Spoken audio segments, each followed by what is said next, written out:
Olá, nós começamos agora mais uma edição do programa Em Pauta, que é produzido em parceria pela TV Unesp, pela TV Câmara Bauru e pela TV Câmara Botucatu e discute temas de relevância para a população com enfoque regional.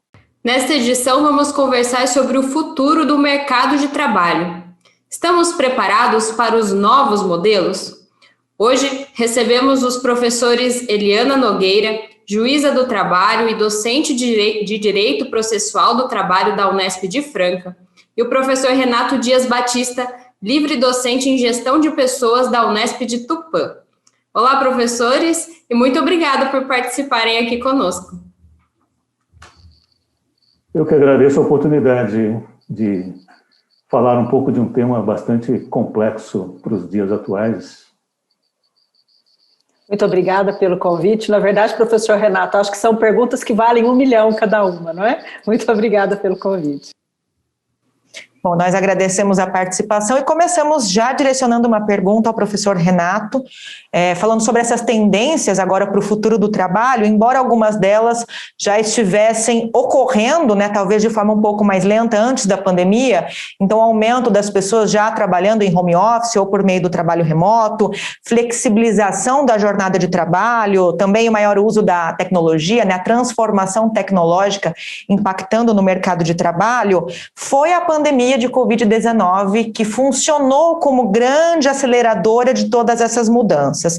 O começo foi de muita adaptação, até hoje muitos trabalhadores de vários segmentos sentem tudo isso na pele. Agora, um pouco mais de 1 ano depois, né, do início da pandemia, é possível a gente estabelecer quais foram as mudanças que vieram para ficar, que são definitivas e aquelas que são passageiras?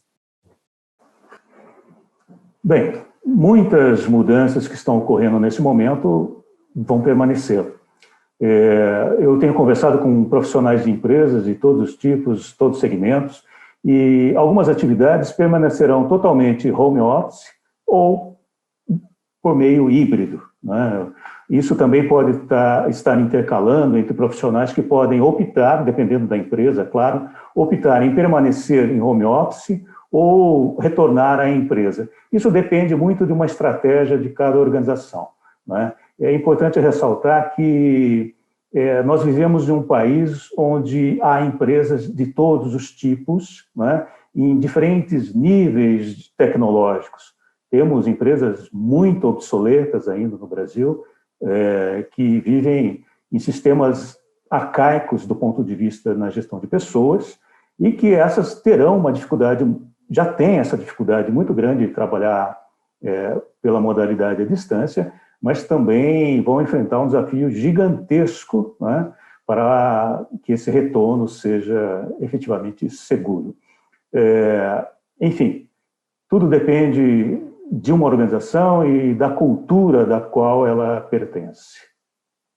Professora Eliana, nesse contexto de mudanças tão rápidas que a gente viveu por causa da pandemia de Covid-19, na sua percepção, quais foram as grandes dificuldades das empresas e também dos funcionários? Como eles lidaram com isso no início e como eles estão lidando ainda hoje? Bom, e aí, como você faz uma pergunta dupla, se eu vou para um lado, depois eu vou para o outro. Primeiro eu vou olhar do ponto de vista empresarial. Primeiro, a introdução que eu faria aqui é que o que a gente viu acontecer durante a pandemia, desde que ela chegou com mais força aqui no nosso país, foi um modelo totalmente novo de trabalho longe da empresa. Isso não é home office, isso não é teletrabalho, tá? Então, primeiro começar identificando que ninguém estava preparado, nem a legislação, porque a gente não previa que isso fosse acontecer. Como muito bem coloca o professor Renato, nós temos empresas de várias dimensões, de vários modos de trabalho, e a gente sabe, no Brasil tem muitos Brasis, e isso não se reflete apenas na população, também na organização e na estrutura empresarial. Eu não tenho dúvida, as empresas, a grande maioria delas não estava preparada, a grande maioria dos nossos empresários, dos nossos empregos estão nas pequenas e médias empresas, que, claro, não previam esse tipo de modelo.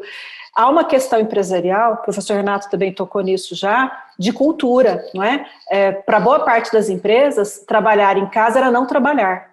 Não é? Eu já vi isso, né? A pessoa foi para casa, então ela não está trabalhando, não está de férias. Não, muito pelo contrário. Então, os gestores, as empresas tiveram uma dificuldade muito grande de entender que ir para casa não era ir para casa para descansar. Eu digo que a gente não levou o trabalho para casa, o trabalho invadiu as nossas casas, né? No período de pandemia. Então, ninguém estava preparado. E, do ponto de vista, a empresa não contava com isso, botou o pessoal para trabalhar em casa. O pessoal que chegou em casa teve um impacto imenso. Quando eu penso na pessoa solteira sozinha no apartamento dela, é uma coisa, mas pensa as famílias que foram obrigadas a trabalhar de casa, pai, mãe, filho pequeno, sem escola, todo mundo dividindo o mesmo espaço, a mesma internet, muitas vezes o mesmo celular. Eu acompanho aqui em projetos da própria Justiça do Trabalho voltada para crianças, muitas crianças que não tinham como acompanhar as aulas em remoto, né? Ou precisavam dividir. Eu tenho servidores que atuam comigo na Justiça do Trabalho que passaram a trabalhar de madrugada, porque tinha que deixar o equipamento disponível durante o dia para os filhos poderem fazer aula. Então, isso já dá uma pequena dimensão do quanto nós não nos preparamos e muitas dos nossos trabalhadores não tinham a menor condição de ter ido trabalhar em casa do jeito que foi feito, né? Nós não tinha como pensar em estrutura. Por isso que eu repito, não temos até hoje teletrabalho, trabalho remoto. A gente teve um modelo totalmente, e não foi só no Brasil, tá? Isso aconteceu também em outros lugares do mundo. Um modelo, vamos dizer assim, totalmente anormal, né? Estamos num período anormal e no mundo do trabalho isso se refletiu com a falta de preparação tanto dos empresários quanto dos trabalhadores que vieram ou passaram a viver situações totalmente anômalas do ponto de vista de como trabalhar, né? A professora Eliana apontou, né, algumas diferenças com relação à percepção e adaptação desse trabalho, entre aspas, remoto, né, essa coisa feita meio que no desespero por conta da pandemia, as pessoas se enclausurando por um bom tempo dentro de casa e tendo que se virar com o trabalho escolar, né, com o trabalho dentro de casa e por meio das tecnologias disponíveis, muitas delas precárias, compartilhadas, mas alguns segmentos acabaram se favorecendo. Quais são os segmentos que se adaptam ou que vão se adaptar melhor, têm se adaptado melhor a essas tecnologias? E os profissionais dessas áreas, de uma certa forma, já podem ir direcionando suas carreiras. A gente tem informações de carreiras que vão se modificar muito ao longo dos próximos anos. É possível já ir direcionando as carreiras, já ir se adaptando para os próximos anos nesse sentido? Aí eu faço a pergunta para o professor Renato, que é dessa área de cultura organizacional, gestão de pessoas também. Ótimo. É claro que as áreas mais intelectuais têm mais facilidade de adaptação no mundo virtual, né? Mas, se tomarmos como exemplo o caso da universidade, a Unesp, ela virtualizou completamente o ensino e algumas atividades de docência tiveram dificuldade gigantesca de adaptação, né? Há comprometimento na virtualidade, porque não havia um preparo para isso. De toda maneira, também é preciso destacar e lembrar novamente que depende do grau de desenvolvimento tecnológico das organizações. Existem empresas, como eu já mencionei anteriormente, que são extremamente obsoletas, e esse tipo de empresa vive como se estivesse gerindo há séculos passados, né? Não prepararam para isso. As grandes corporações, eu tenho conversado constantemente com profissionais de grandes empresas, eles também não estavam preparados. Uma parte disso havia sido migrado para o sistema online de uma maneira muito mais tranquila. Há inúmeros profissionais administrativos que estão em casa desenvolvendo suas atividades. Essa atividade intelectual, à distância, ela funciona de uma forma muito mais adaptável em comparação com atividades que demandam contato humano ou sistemas produtivos, né? A não ser que você trabalhe numa empresa de altíssima tecnologia, totalmente robotizada, onde você possa operar equipamentos à distância. Isso é extremamente raro, né? No caso brasileiro, existem poucas empresas que fazem realmente investimentos em automação e robotização, que pudessem criar um sistema mais dinâmico à distância. No caso brasileiro também é importante ressaltar que existe uma dificuldade do pensamento a longo prazo, né? A perspectiva de ensino remoto ou trabalho remoto e toda essa perspectiva não presencial, ela já foi prevista há muito tempo. Essa tecnologia que nós estamos utilizando agora, ela existe há décadas. Esse meio virtual de realização de entrevistas, por exemplo. Mas as empresas parece que tiveram um grande choque, né, e não tiveram tempo para se preparar em nenhuma das áreas, como bem mencionou a professora Eliana. Embora as atividades intelectuais sejam mais adaptativas, as pessoas não estavam preparadas para isso, porque demanda não apenas recursos tecnológicos, envolve uma variável comportamental, uma variável cognitiva, entender a realidade numa dinâmica que vai além da execução de tarefas. Estar pronto para isso envolve treinamentos que não são apenas treinamentos tecnológicos. E nós notamos questões muito aquém disso. Por exemplo, como também lembrou a professora Eliana, a questão dos estudantes de nível médio, por exemplo. Esses estudantes, muitos deles não tinham acesso sequer à tecnologia, ou seja, o uso de ferramentas, hardware, software, sistemas que permitissem que o ensino continuasse. Agora, ao dar esse tipo de tecnologia para um trabalhador ou para um estudante, não significa que você resolveu o problema. Isso é uma adaptação cognitiva que demanda prazo, que demanda uma atuação de treinamento e desenvolvimento dessas organizações para que as coisas funcionem efetivamente, não é? É preciso também lembrar que, como há essa forma adaptativa, é preciso tomar cuidado com as novas formas de exclusão no trabalho. Ou seja, pessoas que não possuem possibilidade de desenvolver a atividade em sua casa. Pessoas que moram em residências muito pequenas, há ruído, há pessoas que compartilham espaços com muitas outras. Isso inviabiliza o trabalho remoto, né? E é preciso tomar cuidado, porque numa entrevista de emprego, a pessoa pode dizer que a sua realidade é essa e acabar perdendo uma oportunidade de trabalho simplesmente porque não tem uma condição real de transpor aquilo que está na organização para a sua residência, né? Eu acredito que a ação deve ser interdisciplinar. O Brasil vai depender de uma ação interdisciplinar para a solução de problemas dos quais enfrentamos aqui durante essa pandemia. Ou seja, não é só a visão de um profissional, 2 profissionais, mas envolvendo todas as áreas para encontrar a melhor solução. Enquanto agimos de forma segmentada, os resultados também serão segmentados. Professor, eu aproveito que você falou dessa interdisciplinariedade, porque mais para frente a gente vai falar da cultura das empresas, vai falar um pouco de comportamento e até dessa exclusão digital de alguns setores de trabalhadores. Mas antes, gostaria de perguntar para a professora Eliana, né, quais legislações hoje que abordam essas mudanças nas relações de trabalho, como elas têm auxiliado nessa construção de uma nova realidade, de uma nova maneira da gente ver o trabalho?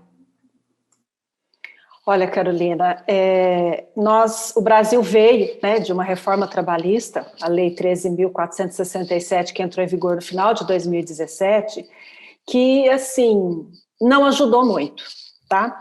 A gente tem que entender que o mercado de trabalho está inserido dentro de estratégias econômicas e de organização empresarial, e o que decide-se lá reflete aqui. E o direito, ele corre atrás do fato, as coisas vão acontecendo e a lei vai sendo alterada para poder acompanhar. Nós não acompanhamos, nem a reforma trabalhista acompanhou. A única coisa que a reforma trabalhista trouxe, que eu poderia trazer para esse contexto, foi que passou a definir o que é teletrabalho, isso veio com a 13467, e veio de um jeito meio torto, né? Eu vou ter que dizer isso aqui, como tenho a licença acadêmica, porque estou aqui falando em um ambiente que também envolve a universidade. Quando a legislação fala, lá no artigo 62, porque a 13467 trouxe o inciso 3º para o artigo 62 da CLT, dizendo que todos os trabalhadores envolvidos em teletrabalho, ou que estão fora do ambiente empresarial, não estão abrangidos pela legislação de proteção quanto à jornada de trabalho. É mais ou menos como dizer assim, olha, se você está em trabalho remoto, você não está sujeito a controle de jornada, não tem direito à jornada extraordinária. E isso não é verdade, né? Porque isso tudo depende de controle. Eu controlo a jornada do trabalhador à distância? Se eu controlo, ele tem direito à jornada extraordinária. E há, por vezes, uma aura de inocência, né? Ele foi para casa, ninguém controla. Calma lá. Eu hoje consigo, através de determinado software, saber que hora ele logou, que hora ele deslogou, eu consigo habilitar a câmera em distância e ver o que ele está fazendo, ver por quais telas ele está navegando. Então, hoje eu posso dizer que a gente tem possibilidade de controlar muito mais pela via virtual do que o cidadão que está lá no meu ambiente empresarial. E essa alteração, a legislação não acompanhou. Então, a gente precisa evoluir muito do ponto de vista de pensar um novo modelo legal para essas relações. A gente já vinha de um problema muito grave, que era a desestruturação do mercado de trabalho. Desde o final dos anos 80, com todo o processo de globalização e agora com o processo de desintermediação. E eu vou pensar aí nas plataformas, Uber, o pessoal que trabalha em plataformas digitais, que não tem, até hoje a gente não tem legislação. Esse pessoal é autônomo, esse pessoal é empregado. Os próprios tribunais não decidiram ainda, a gente tem decisão para tudo quanto é lado, nem no Brasil nem no mundo. Algumas legislações em alguns países já têm tentado regular. Então, a grosso modo, o que eu precisaria pensar para o caso brasileiro? Uma legislação que atentasse para como o mercado de trabalho está, olhando a realidade do mercado de trabalho hoje, incluindo essas questões tecnológicas digitais, essas transformações, mas também a imensidão de trabalhadores alijados, excluídos do mercado de trabalho formal, e eu não tenho proteção social nenhuma para esses trabalhadores. É um Deus nos acude, um cada um por si, e a gente não pode permanecer nesse modelo num país tão desigual como o nosso. Precisamos evoluir, criar um novo pacto social, Carolina. Então, o problema é grande, de difícil solução, e o direito tem um desafio imenso a vencer aí pela frente. Pouco se fez, tá? E o que se fez não é adequado, não está adaptado à nossa realidade. Bom, ainda falando sobre os impasses da legislação trabalhista, a nossa colega da TV Unesp, a jornalista Leire Bevilacqua, tem uma pergunta para a gente. Vamos acompanhar. Olá, é um prazer estar participando de mais esta edição do Em Pauta.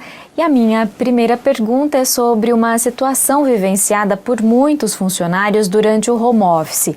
Muitos profissionais trabalharam além das jornadas estabelecidas, principalmente em razão de plataformas digitais e aplicativos de comunicação que os mantinham conectados ao trabalho. Essa já era uma situação conhecida, mas ela foi ampliada durante a pandemia. Nesse caso, como fica a legislação trabalhista? Como ela deveria ser atualizada? A gente volta à pergunta, então, aproveitando o gancho com a professora Eliana, que já estava comentando, eu acho que poderia acrescentar um pouquinho aí sobre o que a Leire questionou, professora, por gentileza. Sim, claro, excelente pergunta. Eu tenho aqui alguns dados, só para a gente ilustrar essa questão que ela coloca no geral. Tem uma pesquisa que foi feita em meados do ano passado, já no período Covid, indicando que trabalhadores que estavam em trabalho remoto, mais de 2.000 trabalhadores participaram dessa pesquisa. 68% apontava que já estava trabalhando cerca de 1 hora a mais, cerca de 3 meses depois de ir para o teletrabalho. 24% trabalhava pelo menos 4 horas a mais todos os dias, 24% declaravam que se sentiam mais pressionados, 18% com medo de perder o emprego e 27% reclamou, quase 30%, recebeu e-mails fora de horário. Agora, o que é esse horário?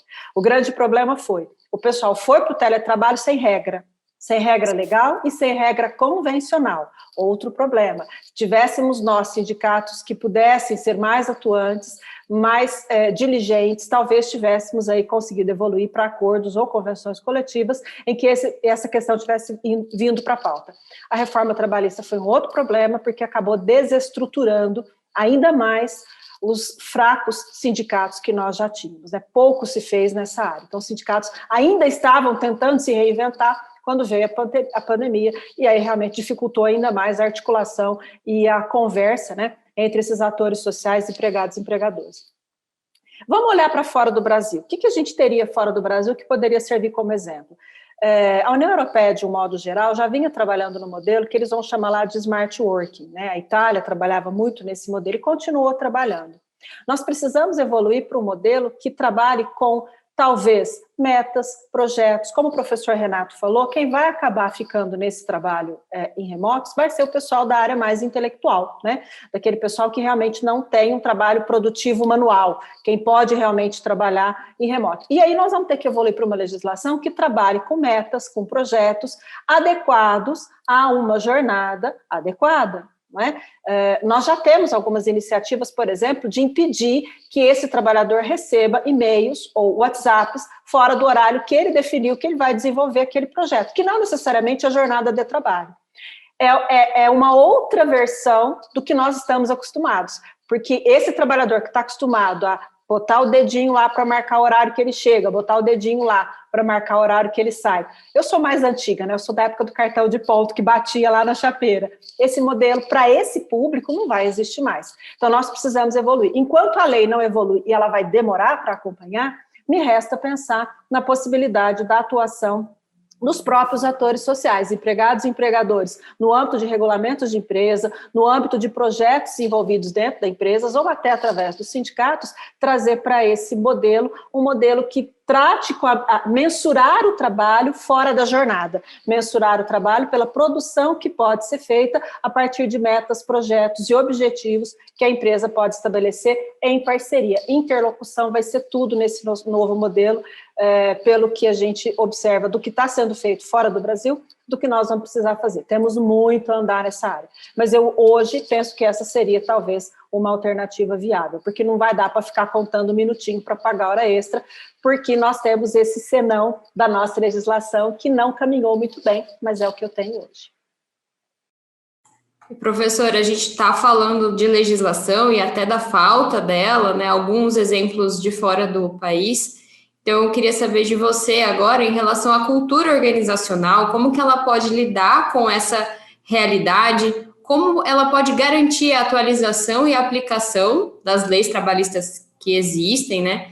Contemplando no papel que já existe na prática essas situações todas que a gente comentou, home office, às vezes a jornada fora de trabalho, esses recebimentos de mensagens por aplicativos, enfim, como ela pode lidar com isso sem provocar ou facilitar a precarização do trabalho.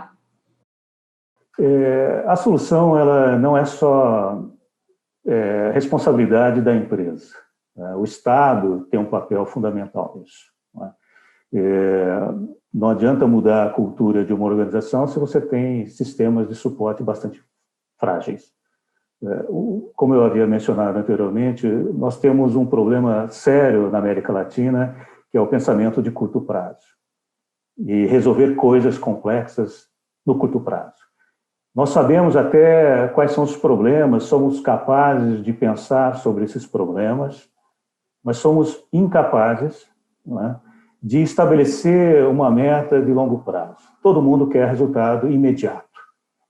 E quando o problema chega, muitos acabam dizendo que tudo já estava previsto, há uma capacidade de previsão até dentro de tendências que você consegue estabelecer numa organização, mas poucos ou poucas empresas fazem alguma coisa antecipadamente. Dentro do ponto de vista de cultura organizacional, e aí também ela só funciona se você trabalhar no pensamento de longo prazo.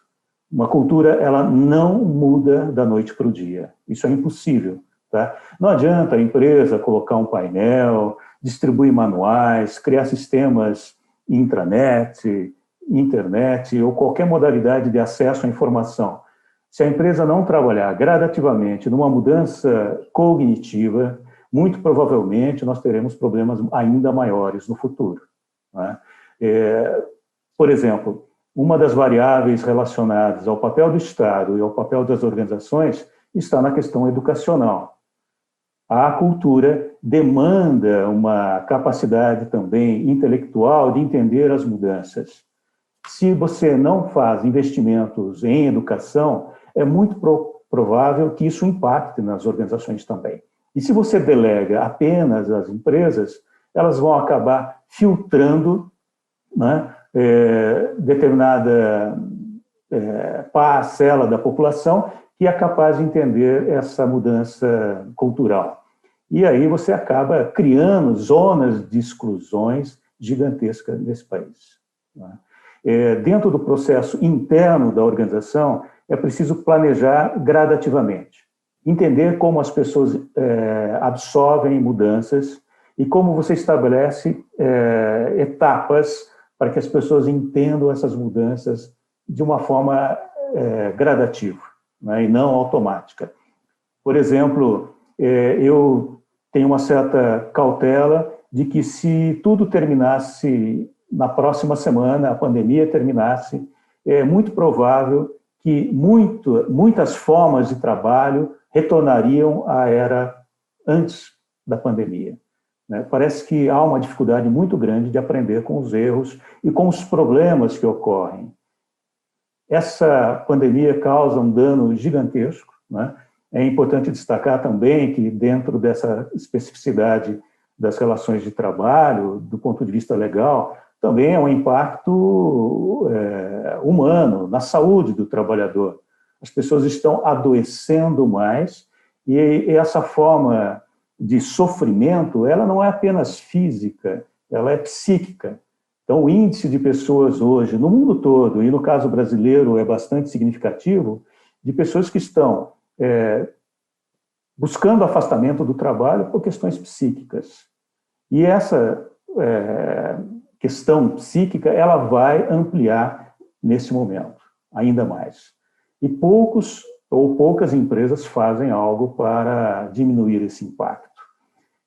As pessoas não são formas cartesianas de absorção de conhecimentos e reproduzem automaticamente, como se você colocasse um sistema onde você coloca dados de programação e você vê que o programa acata, entre aspas, determinadas ordens. O ser humano demanda uma capacidade de entender a mudança para poder participar.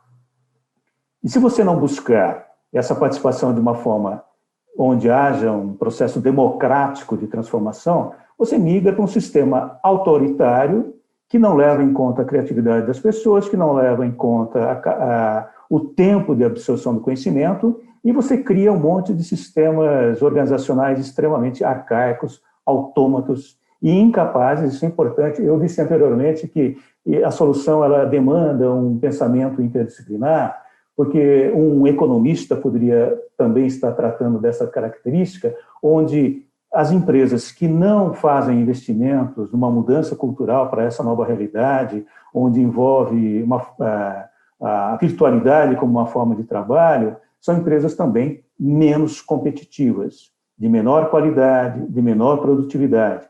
Então, o impacto de não ter uma estratégia de mudança efetiva, ela vai gerar mais desemprego, vai gerar um sistema precário de trabalho e podem desaparecer por serem incapazes de competir num mercado global.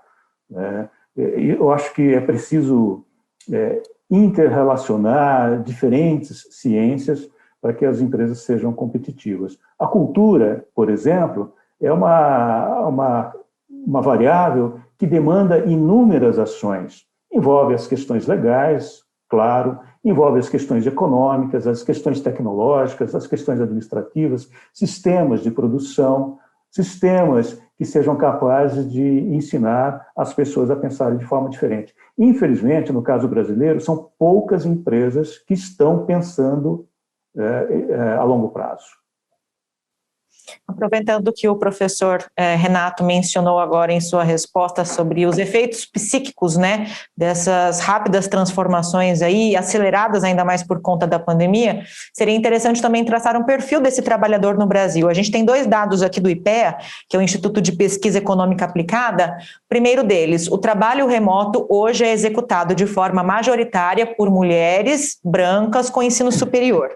O desemprego, por outro lado, já é maior no grupo de quem vem atuando presencialmente. E aí eu direciono a pergunta agora para a professora Eliana, que já comentou, né, sobre esse problema, esse impasse dos excluídos digitais e também os trabalhadores que foram afetados, né, vitimizados por essa precarização no trabalho, em algumas esferas, né, sob alguns olhares. Qual é o olhar, então, para essas pessoas que enfrentam as consequências negativas dessas transformações?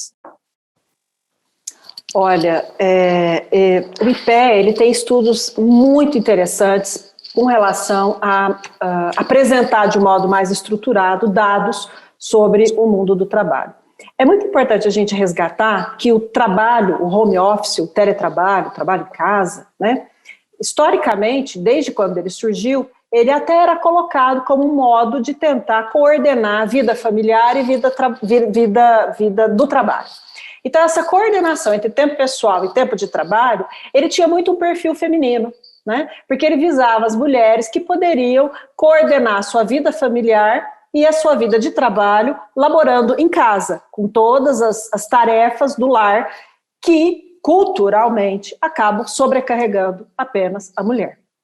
Então, o fato de a gente olhar no o IPE apresentar esse dado não causa espanto, né?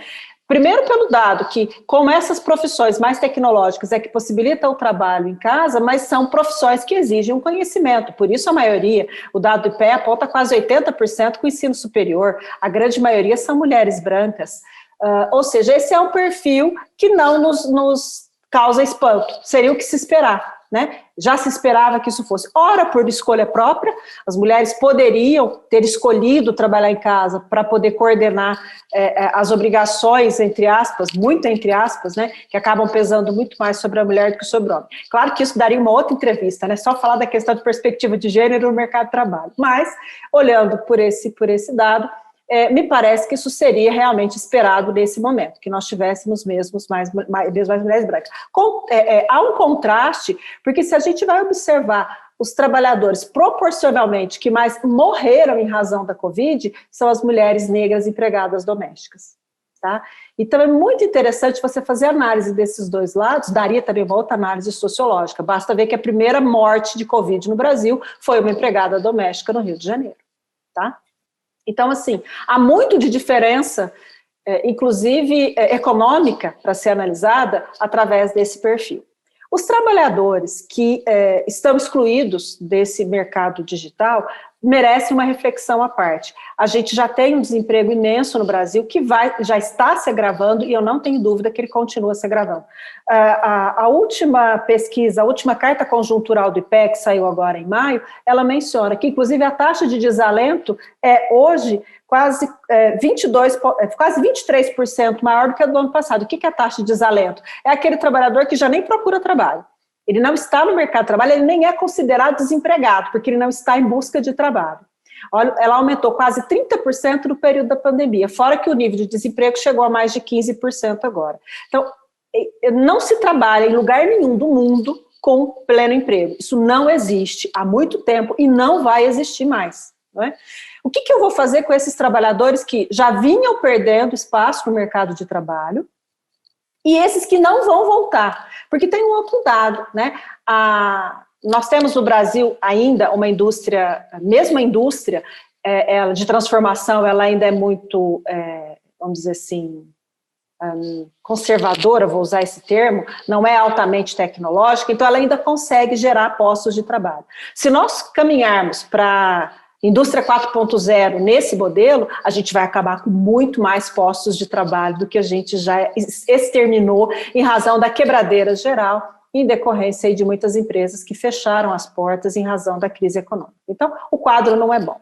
Eu, particularmente, penso aqui comigo que a gente precisa criar um novo pacto social. Não vejo alternativa. O mundo do trabalho é central para o trabalhador. Só que se eu não tenho trabalho, como é que eu vou absorver esse pessoal? A renda básica de cidadania, que a gente flertou com ela através do auxílio emergencial, que não andou, precisaria ter andado, precisa estar no nosso radar.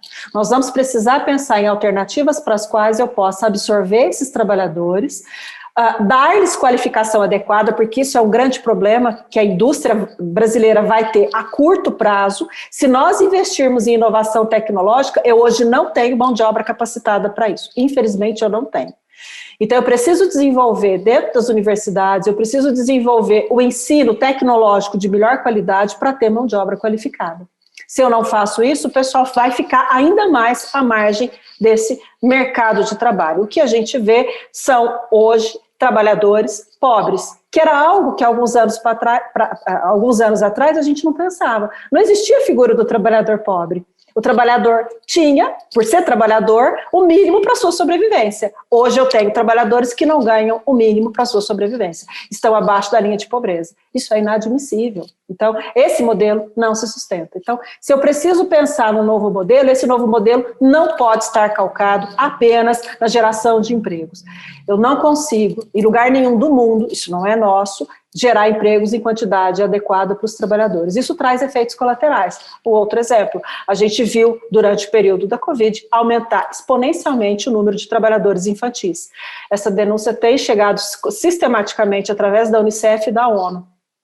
Por que aumentou o número de trabalhadores infantis? Em razão do empobrecimento das famílias. E o trabalho infantil provoca, imediatamente, a evasão escolar. Ou seja, se nós não tivermos medidas para romper esses ciclos de pobreza e tirar essas pessoas desses bolsões de exclusão, o nosso futuro está comprometidíssimo enquanto sociedade, vamos pensar assim, enquanto organização, e aí todas da sociedade, do Estado, da sociedade, que teriam que ter um mínimo de dignidade para os cidadãos, trabalhadores ou não.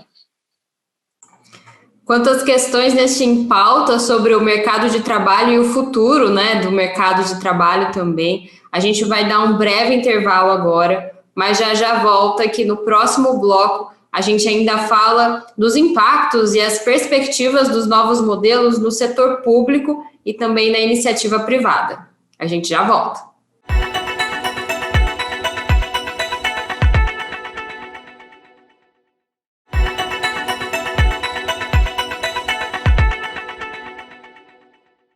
Estamos de volta agora com o Em Pauta, programa produzido em parceria pela TV Câmara Bauru, TV Câmara Botucatu e a TV Unesp, falando hoje sobre o futuro do mercado de trabalho e os novos modelos em discussão. Nós recebemos aqui para a nossa entrevista, para o nosso bate-papo, os professores Eliana Nogueira, ela é juíza do trabalho e docente de Direito Processual do Trabalho da Unesp de Franca, e Renato Dias Batista, livre docente em Gestão de Pessoas da Unesp de Tupã. No bloco anterior, a gente falou sobre os impactos da pandemia e das mudanças nas regras da legislação, nos modelos de trabalho, entre outros assuntos, porque esse assunto rende bastante, né? Tá todo mundo envolvido no mundo do trabalho, né? E agora a gente vai focar a nossa discussão nos efeitos comportamentais e tecnológicos dessas transformações. Agora ouvimos mais uma pergunta enviada pela nossa colega da TV Unesp, a jornalista Leire, e direcionamos ao professor Renato. Vamos acompanhar. Minha segunda pergunta é sobre as empresas que ainda não tiveram um retorno presencial de todos os funcionários. Como deve ser a preparação para essa volta? Bom, eu vou apresentar algumas variáveis, mas é preciso destacar que a volta, quando se fala em volta, nós não podemos conceber como uma forma rígida ou cartesiana, como se tudo funcionasse da mesma maneira. Muitas empresas têm uma estratégia de responsabilidade social, onde vão, de fato, capacitar essas pessoas para viver numa nova realidade. Na verdade, as boas empresas, as que praticam a responsabilidade social, efetivamente, já cuidaram dos seus trabalhadores enquanto estavam em casa. Essas empresas, com certeza, terão uma forma muito mais inteligente de retorno. Entretanto, aí vai depender também de outros órgãos que fiscalizam, mas muitas empresas não estão preparadas para o retorno. Muitas empresas, como eu mencionei anteriormente, há uma forma obsoleta de trabalho que está em várias empresas, eu diria que na maior parte das empresas. E essa obsolescência, ela inviabiliza uma mudança que respeite, por exemplo, uma nova forma de trabalho pós-pandemia. Essas empresas vão precisar fazer investimentos em responsabilidade social, em medicina do trabalho, em profissionais de apoio, em psicólogos, numa equipe multidisciplinar que gere um conhecimento interdisciplinar, né? Para que esse retorno seja efetivo. Porque muitos vão, por exemplo, esconder o seu próprio sofrimento para se manterem empregados. O sofrimento está aí. Em estudantes de ensino médio, estudantes universitários e trabalhadores.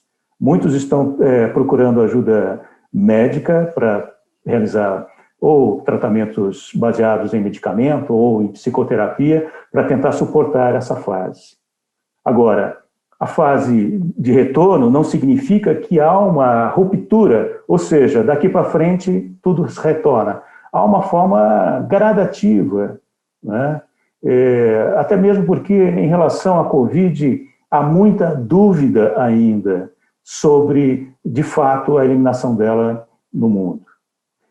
Por isso, a questão interdisciplinar. Não dá para falar que seja uma decisão da empresa, uma decisão administrativa que as pessoas devem retornar, mas uma ação onde envolva a atuação de múltiplos profissionais para que o trabalho seja respeitado. Infelizmente, é preciso tocar também na realidade. Se você circular pelas ruas e observar que pequenos negócios estão trabalhando de forma irregular e que não estão procurando cuidar dos seus trabalhadores, porque quando nós falamos de empresas, nós não estamos falando só de empresas de grande porte ou de marcas famosas. O número de empresas pequenas do setor varejista é gigantesco, e são empresas e que representam uma parcela significativa da manutenção econômica, né, da vida dessas pessoas, das cidades, do país.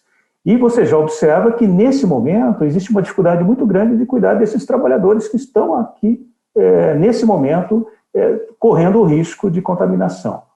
Agora, dentro de uma variável não observável, ou que o indivíduo esconde, isso será uma sequela que pode ter um impacto muito maior do que a gente imagina, de cuidar da questão psíquica, de como você absorver o trabalho, de como você motivar as pessoas a retornar.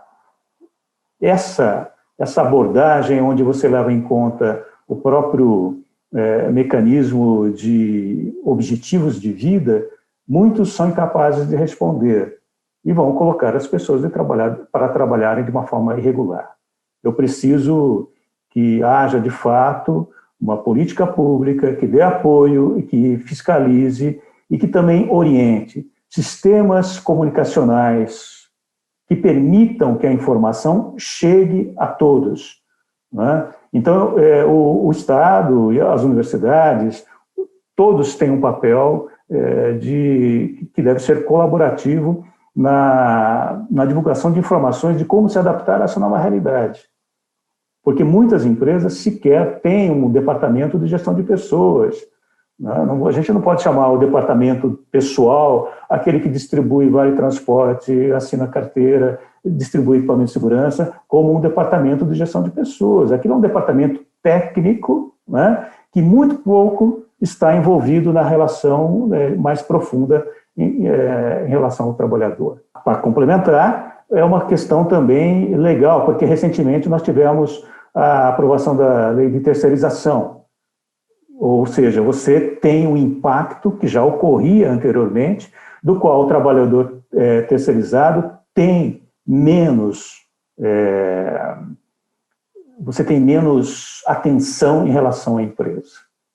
A empresa, quando terceirizou a atividade fim, ela está delegando uma responsabilidade muito profunda, e muitos desses trabalhadores que tinham um apoio complementar, por exemplo, um plano de saúde que a empresa é obrigatória a fornecer a todos os funcionários, quando ela terceiriza, ela tira essa responsabilidade, principalmente porque ela está mudando de padrão sindical. O sindicato que ela pertence não vai ser o metalúrgico, mas vai ser um sindicato de suporte vinculado a uma tarefa afim que está sendo desenvolvida por um outro modelo de empresa e que não necessariamente seja um metalúrgico.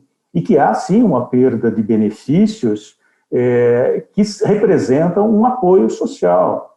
Se você não tem um sistema de saúde efetivo no país, como que você vai resolver essa dinâmica? O número de pessoas que estão, nesse momento, com problemas psicológicos é gigantesco. Mas, como foi mencionado anteriormente pela professora Eliana, se o trabalho remoto parece que tinha um fator semântico de que não se está trabalhando, os problemas psicológicos também são vistos pelas empresas, principalmente as mais arcaicas, como uma fragilidade do trabalhador e não uma realidade do seu sofrimento naquele momento. A gente está percebendo que as transformações nos modelos de trabalho envolvem vários fatores, né? São fatores sociais, econômicos, culturais, sem contar a própria pandemia que intensificou e acelerou todo esse processo de mudança. Nós ouvimos um especialista em estratégia e marketing digital, Paulo Miureu, para saber os principais desafios de empresas e trabalhadores neste momento de transformação. Vamos conferir. Necessariamente, a gente tem que ter dois focos de olhares aí, né? Um é sobre o aspecto do profissional, do trabalhador em si, e outro do empregador, de quem está aí contratando, né? Do lado do trabalhador, provavelmente ele pode estar mais preparado, considerando que ele já adota tecnologias digitais há bastante tempo, ele está lá no WhatsApp, ele sabe se comunicar, mas necessariamente ele nunca fez isso trabalhando mesmo, né? Ele nunca teve essa relação de trabalho usando a tecnologia digital que ele já está tão acostumado no dia a dia. Por outro lado, a gente vê o empregador com um indicador de trabalho, uma métrica de trabalho, que também foi necessária devido à legislação, à CLT, que é a presença, né? Então, o trabalhador ele está trabalhando quando o empregador o vê trabalhando. Então, ele foi lá e bateu o ponto dele, passou a digital, ele está na empresa, ele está ali sentado no computador ou ele está fazendo alguma atividade. Então, eu considero que ele está trabalhando. E, a partir desse momento, a gente tem um problema muito sério, que são as empresas não considerarem um outro indicador, que já se vem sendo falado há muito tempo, que é realmente a produtividade, que é realmente o resultado, que é realmente aquilo que o trabalhador deveria entregar, que é fruto do seu trabalho. Então, a percepção tem que ser diferente e o empregador, né, a empresa precisa olhar agora para esses números, para esse resultado. Quando você tem um trabalhador remoto, a sensação que você tem é que se ele não está comigo, se ele não está do meu lado, será que ele está trabalhando? E o ponto-chave disso será que importa se ele está trabalhando naquele momento ou o que mais importa é o resultado que ele entrega desse trabalho?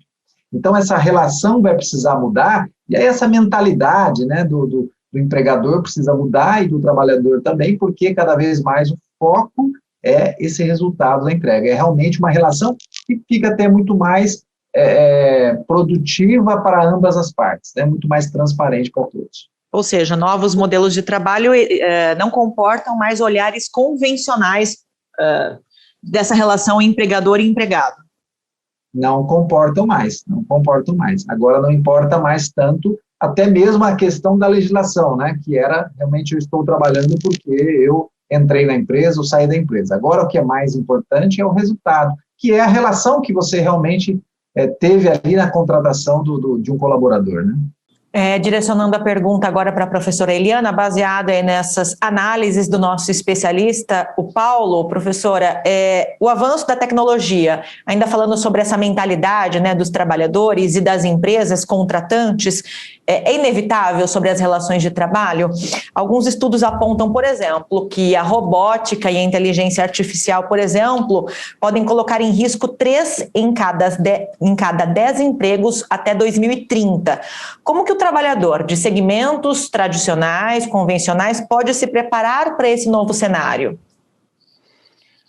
Olha, investimento em educação, não tem outra saída. A gente tem um gap, uma distância muito grande, no caso brasileiro, em muitas das áreas, entre o ensino e a empresa, né? Entre a educação e a empresa, entre a escola, entre a universidade e a empresa. A gente precisa reduzir essa distância. Eu não tenho dúvida. Se nós não tivermos um amplo plano de educação, inclusive de educação profissionalizante, voltada para a tecnologia, nós não vamos conseguir diminuir essa distância. Vou dar um exemplo da Alemanha. Quem capitaneou toda a revolução, a quarta revolução industrial, e trouxe as inovações mais importantes da indústria 4.0 foi a Alemanha. Existe um relatório feito pela Roland Berger em 2011 que narra o que seria a indústria 4.0. É muito importante que esse relatório fala que até então quem tinha se beneficiado da globalização eram os BRICS, Brasil, Rússia, Índia e China, teriam se beneficiado da onda de globalização que levou a produção para os países de menor impacto econômico para as empresas. O que a Alemanha gostaria de fazer, então, o que ela propõe a partir desse relatório? A centralidade da produção levar de volta a manufatura para a Europa, centralizando na Alemanha, por óbvio, com alta tecnologia. A manufatura que havia migrado para os países periféricos deveria retornar com alto investimento tecnológico, com tudo aquilo que a indústria 4.0 pode trazer. Uso de tecnologia, alta tecnologia, a IoT, a comunicação entre os equipamentos, a nuvem, e por aí vai, tudo que foi criado nesse período aí, nesses últimos anos. Como é que a gente olha para isso no modelo brasileiro? Eu gosto de dar um exemplo, para a gente dimensionar isso. Eu sou muito curiosa, eu fui a São Paulo visitar a FEIMEC em 2019, começo de 2019, é a maior feira mecânica que existe aqui no país, para trazer inovações para a indústria 4.0, e eu fui lá de curiosa para saber o que tinha de inovação, e tinha muita coisa, né? Já trazendo as inovações para essa indústria que as empresas poderiam comprar. E eu assisti uma palestra feita na época por alguém de financiamento público. E essa fala do financiamento público foi toda voltada para a compra de equipamento. A hora que terminou, eu fui lá e conversei com o cidadão. Né? Escuta, me diz uma coisa, existe alguma linha de financiamento voltada para qualificação profissional? Ele virou para mim e falou, interessante a pergunta, porque eu já tive gente aqui hoje que veio fazer cotação desses equipamentos, mas disse que não podia comprar porque lá na empresa dele não tem mão de obra qualificada. Então, olha a distância que existe. Nós precisamos criar uma política pública nacional para investir no aprendizado para a vida toda, que a Europa já fala isso com muita precisão, lifelong learning, né? O aprendizado para a vida toda. Hoje, a nossa educação está vinculada à aprendizagem profissional, que vai no máximo até 24 anos, se for pessoa com deficiência não tem limite, ou aquele que foi para o ensino técnico ou que foi para a universidade. Eu não tenho, dentro dos órgãos públicos, e vai bem na linha daquilo que o professor Renato falou, não é responsabilidade só das empresas, é responsabilidade também do Estado, e eu precisaria implantar a política pública para que esse pessoal pudesse se requalificar para talvez encontrar um posto de trabalho desses que devem surgir. Precisamos investir na indústria nacional, na esfera de tecnologia, isso também ainda não temos um programa adequado nisso, mas se nós conseguíssemos evoluir, precisaríamos de qualificar essa mão de obra. Eu não tenho dúvida. Infelizmente, boa parte dos empregos serão exterminados. Há quem diga, não serão exterminados, eles são substituídos por outros. Mas ainda que sejam substituídos, nós não vamos conseguir ter emprego em quantidade adequada. Então, para responder a sua pergunta, se eu pudesse resumir, investimento maciço em educação. Isso a Alemanha fez e isso a Coreia do Sul fez. Saiu, hoje está na frente do Brasil, do ponto de vista de potência econômica, só investindo em educação. Então a receita não é muito difícil, a gente precisa aprender a lição. Aproveitando que a professora citou brevemente os órgãos públicos, o secretário de governo da Prefeitura de Botucatu, Fábio Leite, também comentou conosco sobre a adaptação ao se adotar a tecnologia e o trabalho remoto nos processos públicos aqui da cidade. Então vamos conferir o que ele tem para falar. Bom, primeiro que a adaptação teve que ser muito rápida, né? Muito rápida, porque realmente em meados de março do ano passado surgiu todo esse assunto, todo esse momento, e a gente teve que fazer essa adaptação do dia para a noite praticamente. Eu diria que no começo o mais difícil foi todo o planejamento da questão, né? Porque realmente era uma realidade que a gente tinha experimentado em pouquíssimas ocasiões. Mas depois que os projetos começaram a se encaixar, especialmente os projetos de automação, a gente viu que a realidade ela era um pouco mais administrável ou mais fácil de ser administrada do que a gente imaginava no início de tudo. Fundamentalmente, o que a gente teve foi reorganização de processos, colocando muita tecnologia, né? Muito sistema, muito e-mail, muito WhatsApp, muito internet, para permitir que os cidadãos que se vinculavam diretamente no Paço Municipal fisicamente passassem a operar de forma remota. Mas foi possível. Para o cidadão, o impacto hoje, eu diria 1 ano depois, ele tende a zero. Talvez até em alguns momentos o processo esteja até mais otimizado ou mais facilitado do que era antes. Porque, como eu disse, para todos os canais, para todos os serviços que a prefeitura prestava, ou quase todos, né? Se a gente for falar da educação ou de um atendimento médico, não cabe, mas vou falando dos serviços administrativos, né?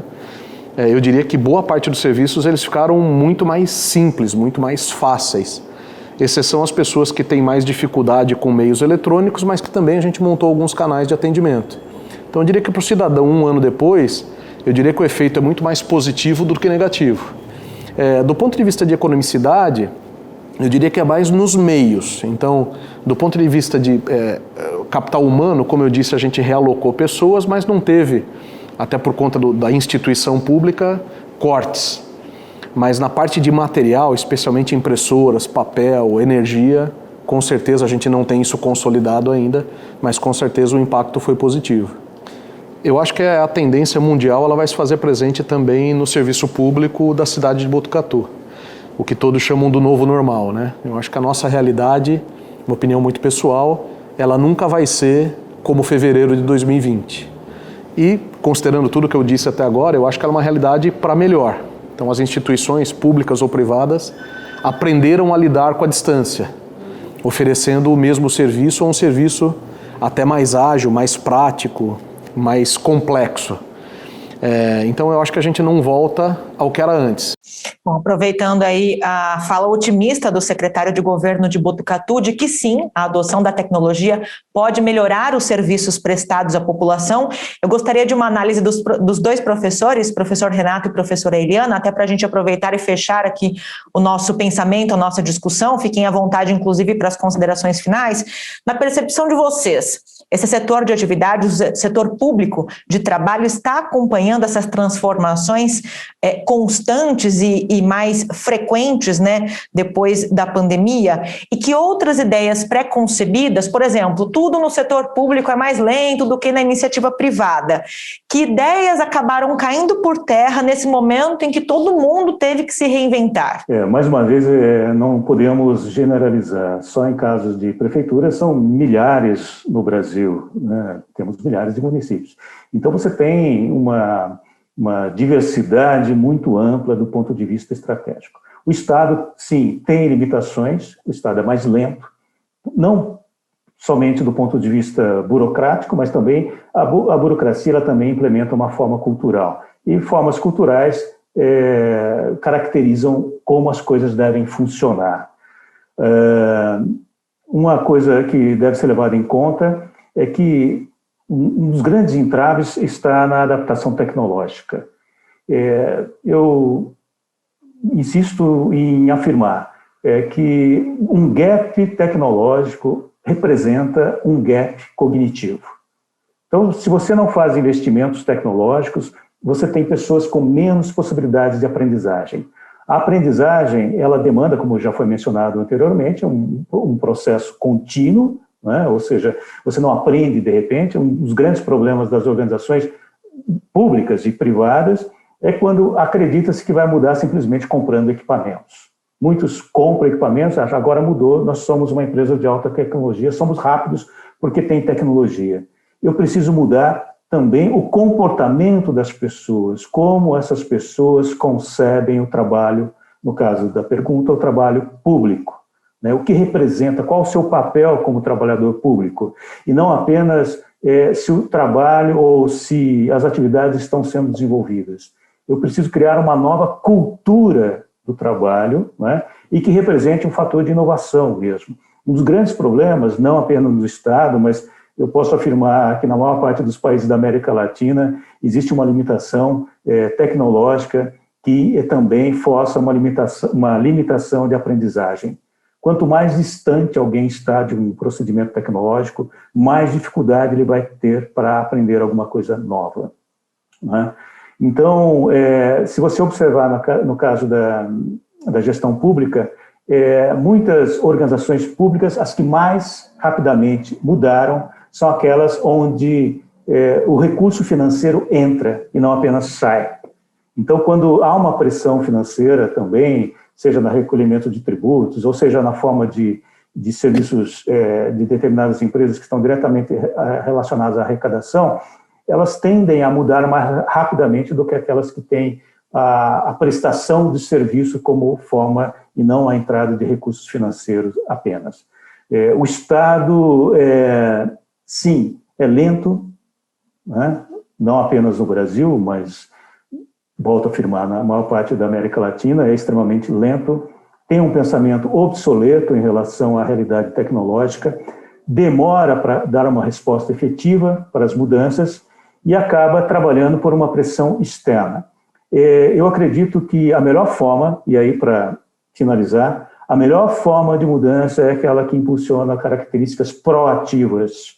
Eu não preciso esperar grandes problemas que me forçam a mudar, como, por exemplo, muitos estão mudando por causa da pandemia. Ótimo, mas isso é uma atitude reativa. A atitude proativa significa que eu estou mudando continuamente e não apenas esperando essa pressão situacional, né? Ou, no caso de outras empresas que têm relações externas, como eu mencionei em outro momento, que são empresas que, quando recebem a sua auditoria internacional, fazem mudanças, porque senão ela não consegue trabalhar com um volume de exportação extremamente competitivo. No caso da organização pública, precisamos entender que o cidadão é o cliente.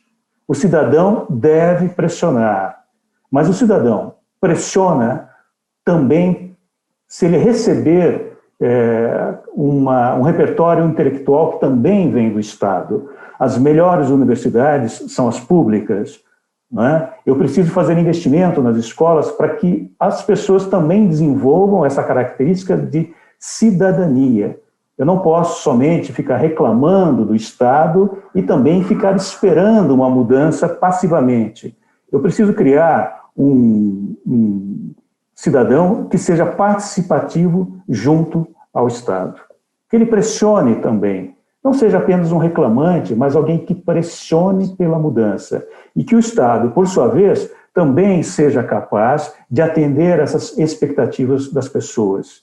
Quando nós falamos em democracia, mais uma vez, é preciso equidade entre os objetivos do cidadão e o papel do Estado. Professora? Bom, vamos lá, Lidiane. A pergunta é muito interessante. Eu vou tentar resumir para não me alongar muito. Quando a gente olha o Estado, enquanto prestador de serviços, não é? O Estado tem que seguir pelo princípio da eficiência. Historicamente, no caso brasileiro, como é que nós olhamos culturalmente, né, como o professor Renato tem citado várias vezes, é muito importante a gente pensar nisso, como é que culturalmente a gente olha para o serviço público? Moroso, ineficaz, ineficiente. É esse o senso comum, né?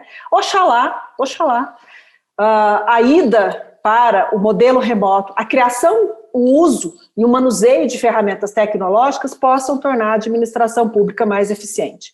Eu não tenho dúvida, e se nós formos acompanhar os dados dos últimos relatórios feitos pelos órgãos públicos que fizeram o levantamento, a economia que se gerou com o uso de ferramentas tecnológicas do serviço público foi imensa.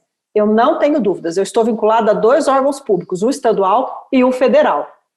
Essa economia, ela vai motivar o administrador público. Então, eu entendo bem o caráter, vamos dizer assim, otimista do nosso administrador. Gerou economia para os cofres públicos e a gente precisa ser eficiente. Em tese, se eu economizo, eu poderia investir em outras áreas. É isso que a população quer, é isso que o serviço público precisa. Então, espero que realmente essas medidas sejam aquilatadas de modo que nós consigamos perseguir um Estado que seja mais eficiente na prestação do serviço público, sem esquecer de vista que uma boa parte da nossa população ainda é analfabeto digital e está excluído desse mundo.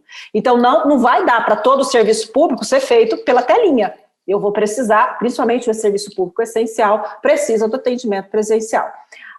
Há um outro dado, porque eu preciso olhar para o todo. As atividades que mais perderam postos de trabalho durante a pandemia foram a parte de hotelaria e a parte de alimentação.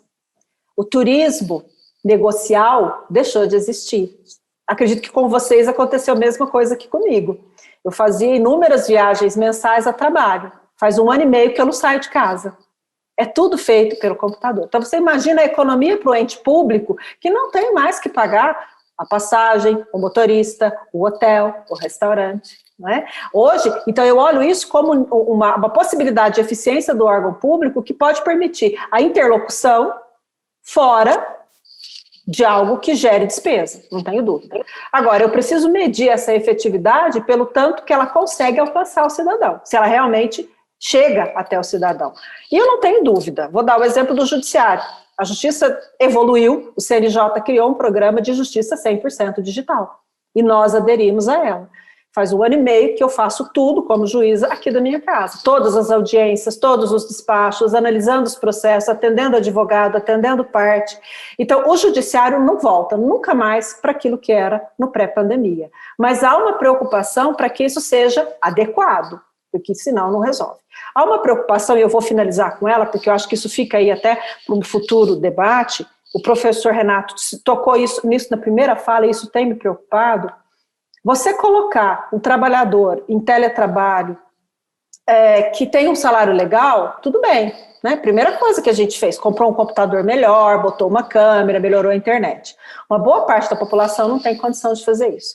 Então, há uma economia, essa economia, penso eu, precisa ser voltada para talvez um auxílio telemático, para que aquele trabalhador tenha um amortizador que lhe permita trabalhar com o seu equipamento, mas ser reembolsado pelo gasto que ele tem. Eu participei de um evento com a Escola do Estado de São Paulo e isso foi colocado em pauta. Em que medida nós precisaríamos evoluir, até para a negociação coletiva, que pensasse em maneiras de auxiliar o trabalhador, tanto da iniciativa pública quanto da iniciativa privada, para amortizar os gastos que ele tem. Porque ele tem, né? Ele precisa estar sempre atualizado. E o professor Renato até fala isso, como vão ser as próximas entrevistas? Eu penso que vão ser assim. O que você tem de equipamento na sua casa? Não vai bastar a minha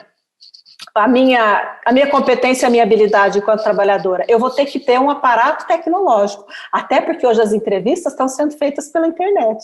Eu já consigo verificar de longe o que ele tem, se me agrada ou não. Então, eu criei aí mais um critério para a admissão de trabalhadores nesse regime. Isso tudo tem que ser pensado. Bom, agradeço demais, acho que falei demais, mas a ideia temos muito que pensar. Eu disse no início que eram perguntas do milhão.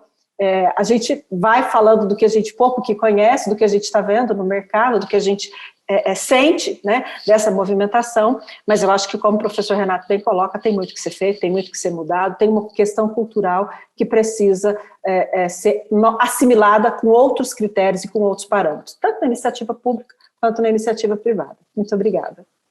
Professores Eliana Nogueira e Renato Dias Batista, nós agradecemos aqui a participação de vocês em nome das 3 emissoras parceiras. Agradecemos por terem aceito o convite para participarem conosco de mais uma edição do Em Pauta e pela generosidade das informações compartilhadas. Muito obrigada. E esse programa do Em Pauta fica por aqui, mas você que nos acompanhou pode rever este e outros conteúdos nos canais de YouTube das 3 emissoras, TV Câmara Botucatu, TV Câmara Bauru e TV Unesp. Obrigada pela sua companhia e até a próxima.